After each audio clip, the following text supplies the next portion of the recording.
I know people have been waiting for the hidden agenda, the hidden truth Hmm. behind why people like Piers Morgan and James Whale bringing on Muslims to these shows. What's the hidden agenda, bro? So the hidden agenda is a report by the Rand Institute 20 years ago called Civil Democratic Islam by a lady called Cheryl Bernard. So this is only a couple of years after 9/11. So this was essentially the West or the Americans thinking about how do we firstly put Muslims into a spectrum of their thought. So it's not about Shia, it's not about Sunni, it's not about the Aqidah or anything like that. It's purely about what they believe is the end goal. Like their viewpoint Their towards. viewpoint, yes, exactly. Their viewpoint to how they should live. So it's political. It's nothing to do with just how they pray. This is a lot more ideological. So this report put us into four spectrum, all Muslims. And those four spectrums being fundamentalists. So these are the people that believe that Western democracy is un-Islamic. They believe in an Islamic state. They believe that we should be working towards living under one. We're talking about the Khilafah that was established by the Prophet ﷺ in Medina. So in that sense. So these are the fundamentalists that they'll class. Anyone that believes in that, believes in an Islamic state being, or the Khilafah being the solution, they are a fundamentalist. They are someone they need to eradicate, attack, and take that discussion off the table. Then there's the traditionalists, are very similar to the fundamentalists. However, they also are wary of democracy. They're wary of Western values, but they just want to live a conservative life, right? They want to live Islamically. They don't exactly know fully what the solution is and how to get there, but they always choose the Islamic option. If a fundamentalist comes to a traditionalist and says, this is what we need, this is how we need to go about our lives, this is how you answer your life's affairs, they will agree because they base their criteria on halal and haram, on the Quran and Sunnah. That's why they call them traditionalists, because they look into the traditional sources of Islam. That's why they're called the traditionalists.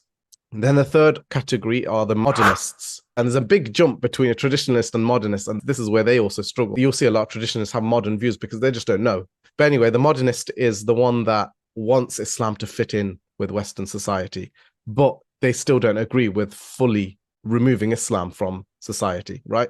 So that would be the reformists, people like Yasser Qadhi and stuff that come out and say certain things and want to reform Islam to fit in with modern times. Hamza Yusufs and all that kind of stuff. You would class them as the modernists. And then the final one is the secularists. These are the hardcore secularists that say Islam and state are separated. There's a red line. You can go to your mosques, do your prayers, but after that, you live in society just like the Christians have now. So they're the secularists. So there's a spectrum, and they're the four key categories of that spectrum.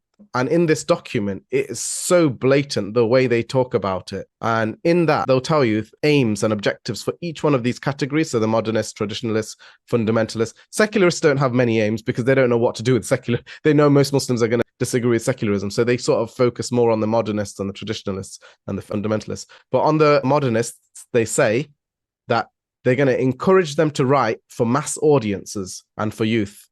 They're going to introduce their views into the curriculum of Islamic education and to give them a public platform. So this is the West saying, fund them, give them money, give them platforms, put all their content that they're trying to modernize Islam into Islamic education. So they're specifically writing this out in this report. And then they actually specifically say, and this is word for word, they say, encourage disagreements between traditionalists and fundamentalists. So they're encouraging sectarianism within the Muslims. They even say that word, encourage disagreements. So it's really black and white the way that they've worded this. And another example is on the fundamentalists, they said, demonstrate their inability to rule. And we saw that afterwards with Muslim Brotherhood, that they demonstrated their inability to rule this because they're classed as the fundamentalists to achieve positive developments for their countries and communities. And then they also say, encourage divisions among fundamentalists. So the wording is absolutely mind-blowing. This is a public document given to US presidents, and they're clearly saying encourage disagreements, encourage sectarianism, encourage this, encourage that. It's really eye-opening document. Everyone needs to read it. And how this relates to now what we're talking about, TalkTV, Piers Morgan, all the Muslim guests that have come on. In this document, it was mentioning you need to really pit the traditionalists versus the fundamentalists. So we would class the Mohammadi Jabs and the Dili Husseins as people that believe in a Khilafah, they believe in that worldview. And Piers Morgan is challenging it, making them seem backwards, making them seem, oh, they're just basically terrorist sympathizers. That's what he's trying to get them to say. And even on the document themselves, they say they struggle to pick between where on the spectrum you are from fundamentalists to traditionalists. Because in that spectrum, you've got the ISISs, you've got the extreme people that just want to go out and kill in that category of fundamentalists. So you can't just class everyone in that. So even they know that it's very difficult to put you on that spectrum in the fundamentalists. But the whole point is that they tried 20 years ago to put us in a spectrum. They struggled for 20 years because they couldn't really say that people that believe in a peaceful way of bringing back Islam are the same as those that just want to go in and fight and take it by force. So now, how this links with the Piers Morgan show and the James Whale show is that they're bringing on people with that worldview. They're attacking it, not just to the Muslim audience, to the non-Muslim audience, we need to realize. And what it's doing, it's just showing the non-Muslim, these are the sort of ideas, if you see in society, you should attack. You should say, this is unacceptable. So they want to essentially create an intelligent state.